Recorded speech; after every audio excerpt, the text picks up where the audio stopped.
Michael Bennett stood at his kitchen window, watching the November rain streak down the glass. At 58, he'd learned that life rarely went according to plan. His small apartment above the hardware store wasn't much, but it was home. Just him and his 12-year-old son, Danny. Michael was a tall man with silver threading through his brown hair, his flannel shirt worn soft from years of washing. Deep lines around his eyes told stories of laughter and loss. His wife, Sarah, had passed 3 years ago, and since then, it had been just the two of them, making do on his warehouse salary. That evening, as Michael walked home from his shift, he noticed a young woman sitting on the bench outside the grocery store. She couldn't have been more than 23 or 24. Her clothes were expensive, he could tell that much, but she was soaked through, her long dark hair plastered to her face. She held a designer bag clutched against her chest, and even from a distance, he could see she was crying. Michael paused. His mother's voice echoed in his mind. "Never walk past someone in need, Michael. You might be the only kindness they see that day."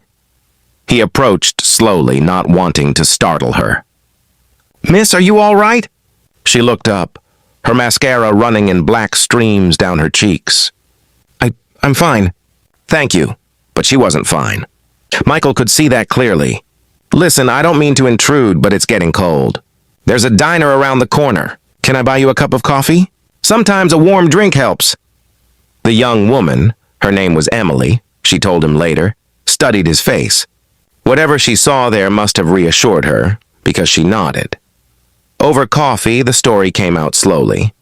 Emily had fled from her engagement party. Her father, a wealthy real estate developer, had arranged her marriage to a business associate.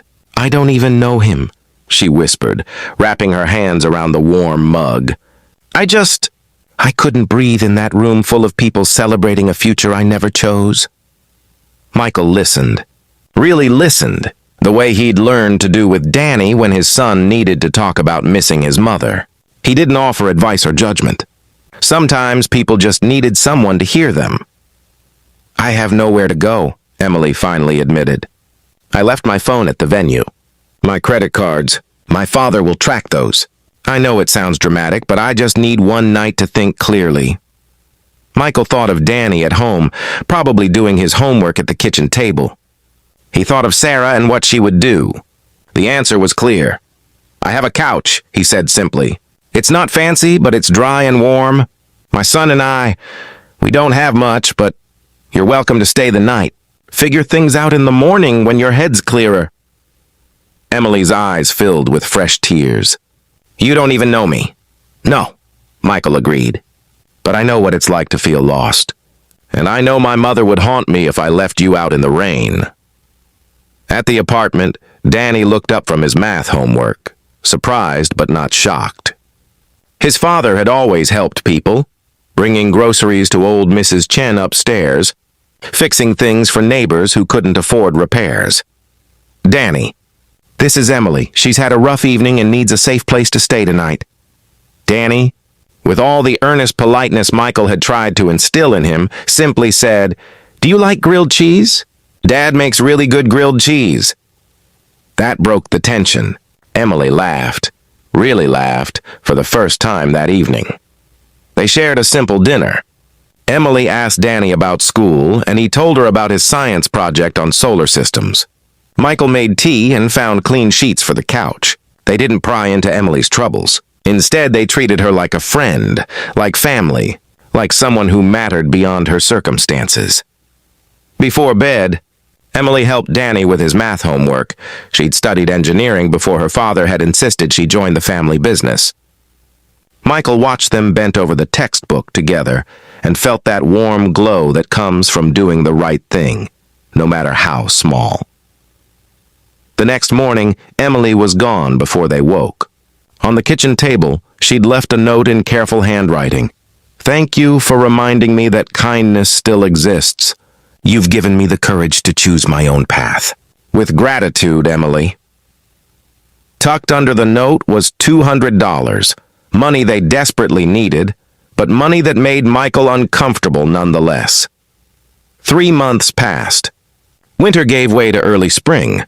Michael had almost forgotten about that rainy November night when a woman in a business suit appeared at the hardware store where he worked weekends for extra money. It took him a moment to recognize Emily. She looked different, confident, purposeful, her hair pulled back, her eyes bright. "Michael," she said, and her smile was genuine. "I've been looking for you." Over coffee, again at that same diner, Emily explained.